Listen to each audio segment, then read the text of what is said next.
This is my campaign podcast, and I am pleased and excited to bring on Amit Tishler to talk about a Humanoids campaign running on right now. Before we talk about that, I thought Humanoids was no longer publishing due to the market conditions. And do you know how that they regrouped and was reborn and how they came back alive again? This answer is going to take a weird turn, but I'll say this. I can't speak on behalf of Humanoids. Obviously, I'm not one of their employees. I am a creator that works with them on my own title. So all of this you're just getting from me, not formally from them. That said, they never really stopped. There was no plan to stop. There was no real plan of winding down anything. What happened from both hearing from them and just observing, and this would not be a shock to everybody or to anybody. I think what happened is there was a story that got published. I don't remember who announced it first that Humanoids is going into Chapter 7 bankruptcy, everything gets liquidated, and they quoted everything from the papers and stuff like that. I can tell you, as somebody who's been working with them, especially during that time, they were caught completely off guard by that story because in practice, it was just a corporate restructuring on the back end, meaning they were never going to announce it because nobody should have cared about it, right? They essentially winded down an old corporation and continued going in with a new one and a new office in Paris. It's logistical stuff that nobody should care about, but these filings go public. So the minute they went public, and this is where, unrelated to them, this is a general gripe that I have with journalism, but definitely in journalism that is a lot more niche nowadays. Complete lack of due diligence. Someone picked up on the story and just went, I have a scoop. Traditionally, the thing that would separate a tabloid from journalism is you reach out for a comment. Because I can tell you, if somebody reached out to them, they would have told them, like, oh, nothing sandwich, this is the context. They would have likely not reported anything because it didn't really matter. But we are in today's world, and publications are trying to get clicks as fast as possible. And they just published it. And I remember they were pretty thrown off, pretty hurt, but also it undermined some of their ongoing campaigns because, like, you have consumers all of a sudden going, wait, I just backed this thing on Kickstarter. Is it ever coming out? And they were just like, well, yeah, nothing really stopped. So it was this awkward situation. But the short of it is, they never really stopped, and that was never part of their plan. They have, as a publisher, very low output on titles. Like they only release, I think, like 3 to 4 a year. Last few years, in order to, like, the whole comic economy is changing, and the Kickstarter strategy to collect pre-orders, because they already make their books. All the Kickstarters that they run are books that are already done, but they either do re-releases or they do pre-orders on original titles because the book market is tough, especially for indies, which has proven as a very good direct-to-consumer strategy because then you're not fighting for consumers' attention on a store that is packed with books. You're literally reaching out and finding who is my audience that would be interested in this, and they're the first buyers. So that's the more comprehensive version of it. But yeah, in practice, there was really no hold that I'm aware of. So, what made, first off, tell us what the Stomping Ground is about and what made Humanoids go with a campaign this time around? Stomping Grounds tells the story of an atypical family that struggles to get by in this like crumbling, nostalgia-driven, high-tech city in a world that has just been terraformed by this shower of interstellar seed pods and giant alien monsters. So overnight, you just have these, we call it the event like the Fermi Fall, where all of a sudden you're like, hey, where are all the aliens? Oh, they're all dropping on us all at once at the same time. And all of these little pods are just terraforming the planet. And within a few days, Earth has been completely transformed. And people find refuge in this walled city run by a tech billionaire that essentially tries to build the utopia of the past, saying, this is the last bastion of humanity. This is the best version of everything we've ever had. And here we will maintain sanity. We will maintain everything that was great about humanity and push this like invasive alien outside world away. So that's the setup. Now, this sounds like a very like serious dystopian thing. In practice, this is we pitched it to Humanoids when Mark Wade was and when I say we, by the way, the co-creator of this is Elliot Spurl, good friend of mine, co-writer of this, did Last Wardens with me and Solar Sisters and a bunch of other titles. He's a Bob's Burgers storyboard artist, which would make a lot of sense the minute I tell you how we pitched it to them. We basically pitched it as Bob's Burgers meets Pacific Rim, right? And that's Okay. like pretty good. So that reaction is literally why we did it like that. There's enough truth to it in terms of the setup, but it got a very strong, okay, now I have to see what this is. But it tells you about what the tone of the story is. It's very cartoony, it's very family focused, and it's not actually about action or we literally make a point of showing I think there's maybe only one kaiju battle in the entire book, and it is in the background on purpose to show this is just a daily thing that happens every day. But these people are just trying to live a normal life in essentially this utopia, dystopia that is slowly crumbling around them as the world from outside just pushes its way in. And that ties to the theme because the theme of the story of Stomping Grounds is all about embracing change and the importance of embracing change. So that's Stomping Grounds in a nutshell. And we had Sarah Stern do the artwork on it.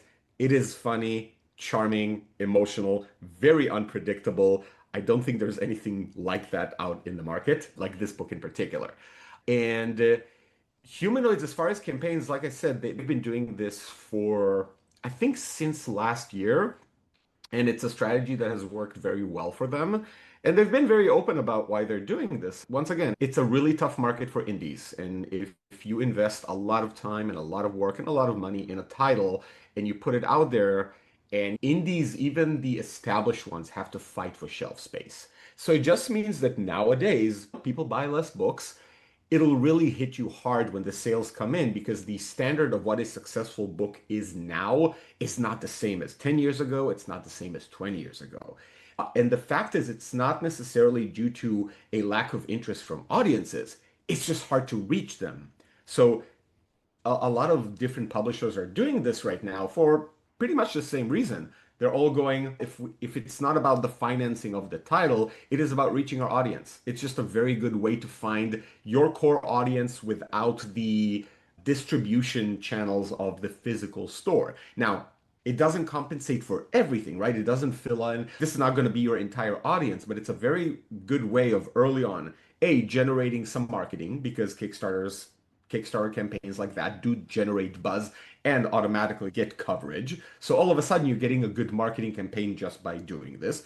B, you are reaching directly to the people who are interested specifically in what you're doing and finding new people that may have not been aware of this creator or the publisher. And you're essentially setting this standard of, hey, we have managed to now get our first buyers of this market. Now we know more about who they are. And now when we're pushing it out to the book market, it's something that has already been established.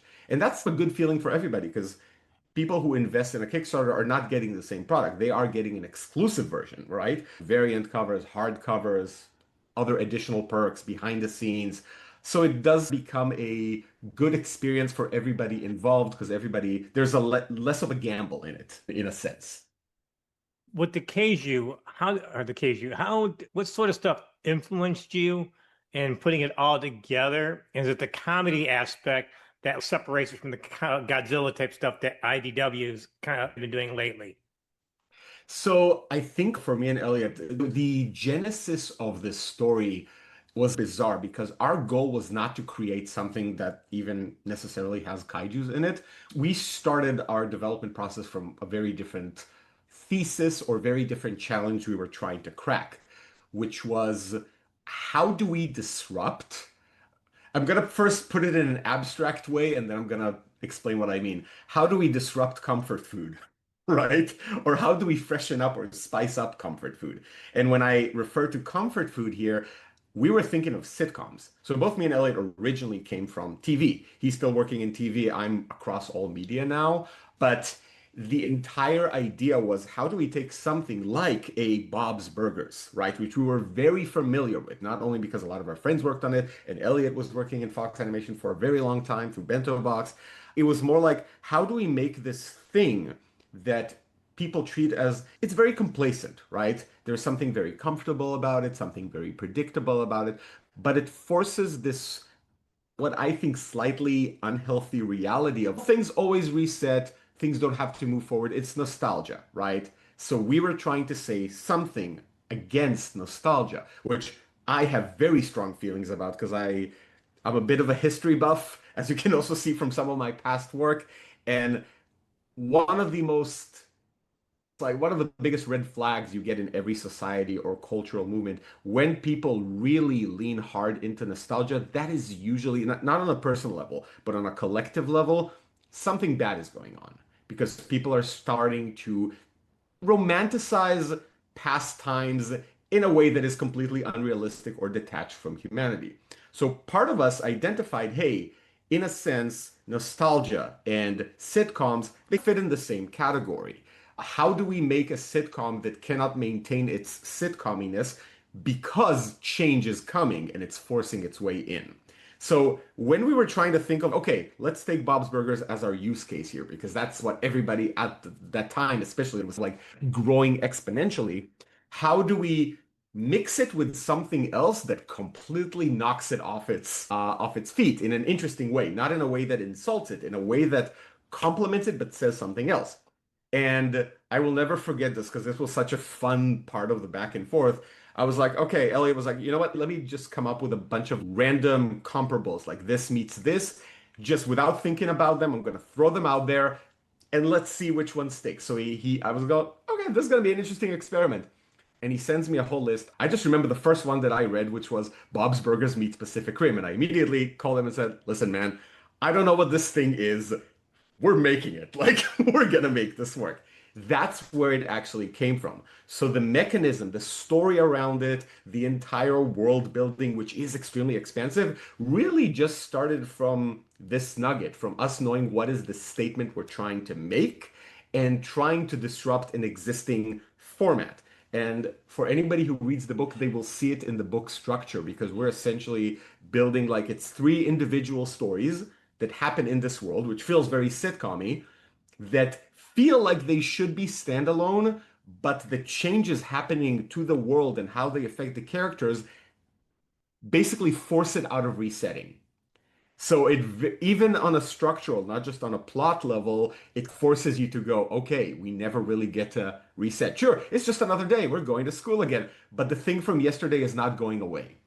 If a monster dropped into the middle of town because of a big battle in the first story, in the second story, dragging it off of the pavement and trying to get rid of it out of the city is going to cause problems that are now going to affect this just like story about daily life that is happening in the current story, right? So that's the entire philosophy of how we built it.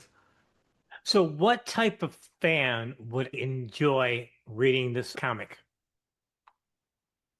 I think in the end, this one has a pretty broad appeal because fans of things like Futurama, Bob's Burgers, Simpsons will find a lot to love in just this is very focused on the family dynamics. The world building is a setting where they're living in, but this is about this family, their struggles, and everything they have to put up with, and how they work through issues that some of them are very standard and relatable, but in this context, they're a little weird. And I don't want to go too deeply into that because that's spoiler territory, but we interpret a lot of very common issues through the lens of this extremely unique world. So, in a sense, if you are a fan of those kinds of animated sitcoms, that's definitely for you. Even more so if you like stuff like Futurama that also brings in this kind of element of sci-fi and unique world building and over-the-top commentary. Stuff like that is, I think, definitely the sweet spot. But I would say we have a lot. This does put us more in the Futurama category where it has a lot of genuine emotional moments. Like when it goes hard on something, when it's sad, or when it does actually allow itself to go there. So it's lighthearted, but it does tug at your heartstrings, right? Because we do want to knock people off their feet a little bit, make them not too comfortable at every given point. So I think if you're into any of these things, which I think this is as broad as an audience as you can get, this is more your jam. If you're really into, I want action, I want monsters versus robots, no, that's not what we're doing here. It's not that there is zero of it, but it really is in the background. It is a dramedy in the end of the day. So, do you guys plan revisiting this world again in the future? That is up to humanoids and up to how the book does. Obviously, for us, we always want to make more of whatever we do, and we always leave an opening for it. We would love to revisit this world. The book's about to come out, so hopefully we will get to. Before we wrap this up, you get the last word. Any closing thoughts? Right now, the Kickstarter is still going. We are more than, at the time of recording, we are more than 70% 5 days in. So it's moving in a really good. We know we're going to close it, but we're trying to get to also stretch goals and unique tiers and things that I know Humanoids has in their back pocket that they're going like, hey, if we reach a certain tier, maybe we'll also unlock this. So really exciting things ahead. If this book sounds like your jam, go in, pledge, it's gonna be worth it. It's going to be a lot of fun. Amit Tishler with Stomping Grounds, the Humanoids campaign on Kickstarter right now. Thank you so much for joining me today. Thank you so much, man.